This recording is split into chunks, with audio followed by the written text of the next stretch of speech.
Hey mother, that about there making news. I'm like, try to make it better over time. Something, even gotta try. Hello internet friendly friends, it's Mel here, I'm back. So we're going to talk about how to make your hair all nice and curly and vintage. I'm not an expert, I'm pretty new to this. So we're just going to do our best. Most of the stuff I got off of Amazon. Let's just see how we do. What I've noticed is in YouTube videos, like tutorials you get, they just know how to do it. That they never run into the problems that you run into when you first start doing it. It's not a profession. This is not going to be a professional video. We're going to give it a bash and maybe we'll encounter some pitfalls that you might encounter if you try this. Maybe we'll have some success. Who knows? Let's see. I would highly recommend getting yourself a wine before trying this because it is very frustrating and you will need some sort of alcohol to get you through. Oh, fuck. Okay, let's start. So, first thing you will need apart from your wine is some sort of setting lotion, right? I use this. This is Motion's Foam Styling Lotion. Really, the only reason I got this is because when I was first looking at YouTube tutorials, the first woman I came across that did her hair that looked relatively like mine had this. So that's the only reason I've got it. I got it off of Amazon. You will then need your box of crap, which has all your rollers and shit in it, right?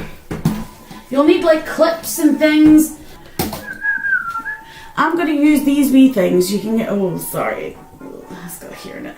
I'm going to use these wee rollers you can get, but again, I got them off of Amazon. Sorry. But they're just your standard kind of wee rollers. I'm also going to use these bigger ones for my, oh God's sake, there's hair everywhere, shit. So this is what my hair looks like when I've not curled it. I normally give myself quite a hefty side parting like that. I think it looks nicer when you come to do the kind of Marilyn-esque swoopy business. This is when you'll encounter your first problem. You'll think you've done a really good job of sectioning it. You won't have. These wee clippy things are quite good. I like to get all my hair out the way as much as I can. Right, okay, we're going to start at the top. What you'll hear a lot if you're looking for vintagey hair is things called setting patterns. Now, a setting pattern is just the way the rollers sit in your hair. For example, I can either roll it like kind of like back this way, or I can roll it with it this way, like that. So it's kind of like back or front, or that way or that way. A setting pattern just tells you which way to roll your hair, and it produces different outcomes when you brush it out. I'm going to do the setting pattern where this big chunk of my hair goes back because I find it gives good volume, and then the rest of it I'm going to roll under. Like, I'm going to divide this into two.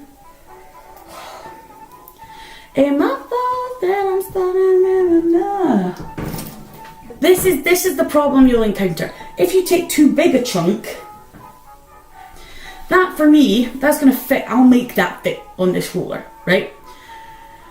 What you don't want to do is like get massive chunks, because if you do that and that's two rollers, that's not going to roll. It's not going to work well, right? So you've got to do it fairly kind of thin, and this can only be, you'll only get to know this through practice and what actually like sits well on your head. Right, so this is going to be our first bit. I'm going to get this. You smooch it into your hand, and then you smooch it into your hair. Now this stuff smells awesome. It's like foamy stuff. And then before it dries, this is the tricky bit. Remember, we're going back the way.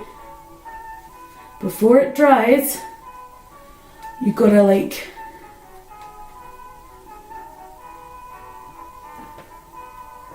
and then you clip the wee clippy thing. You bastard.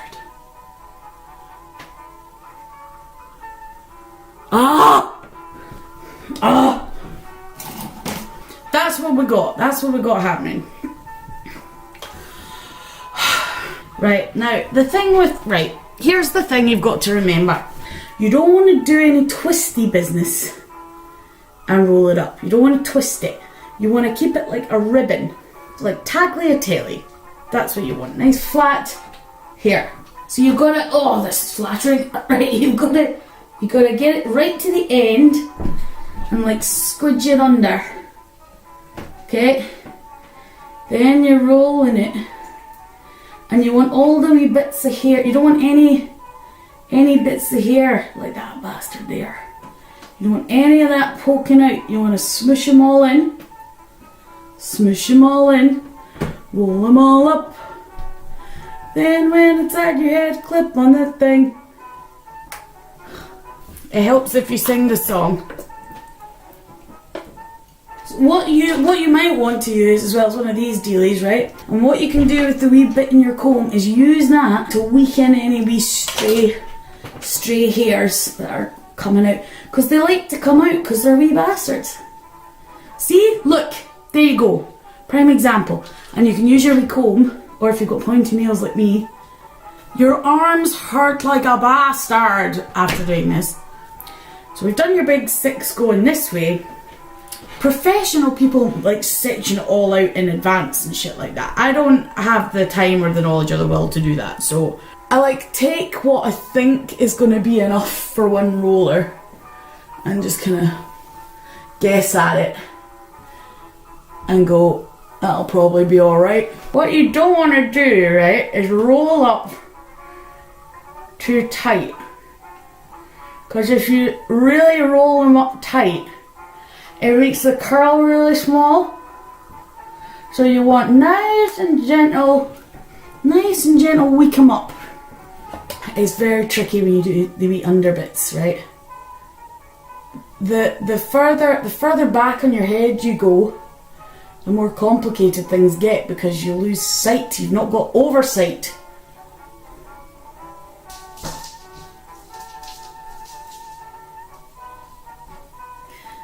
I can't shout at her because she doesn't know what YouTube is. She's just playing with her wee ball. Look at Mum's making a very important YouTube video. It will change her life and make her YouTube famous.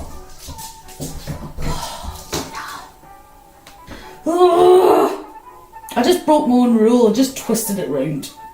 You see how hard it is? Right, that's us done. That's us done. Now, the next thing you need is scarfy scarf. Mine's this size, like when you half it. It's quite big. I think it's just satin, it doesn't matter. Like, you just need a scarf thing. It's to stop these, when you sleep on these, oh shit, I forgot to mention that. You're going to be sleeping on these, right? So you want to get it like this shape. Then you want to put this over the back of your head. You're getting all of the rollers in. You're smushing it all in. You want to neaten it up. Boom. I don't think there's any way to look good whilst doing this. I don't think if you were, you know, Gigi Hadid, I don't think you could look good in this. Right, I forgot, you need curb grip things. So if you've got a massive head like me, this will slip off during the night. So you want to secure it with Kirby grips. Or if you're in America, bobby pins. You whack one there. You whack one here. Stop fighting! At the back, right? At the back here, you want to put some Kirby grips in there, right? You want to kind of cross them over. This will make sure your scarf definitely does not move, like it properly works, right? Now you've done all your hair stuff, I find it's quite a good time to replenish your wine and give your face a treat. I'm going to use a cleanser, my favourite cleanser, it's LMS cleanser. And then I'm going to give myself a face mask, because I'm fancy. Get yourself a good cleanser, honest to Christ. It makes such a world of difference to your life. See, it's just a nice wee time to have some time to yourself. Get your eyebrows off. Oh, you guys aren't ready for this. You guys aren't ready for this. I'm going to look like that guy at the Texas Chainsaw Massacre. Oh, all the holes don't line up to my face holes. Just let me. Why is it so complicated? Well, don't I look like I've stolen somebody's face skin and put it on my own? Yeah, so the thing is, what you're going to do now is you're going to sleep on your rollers.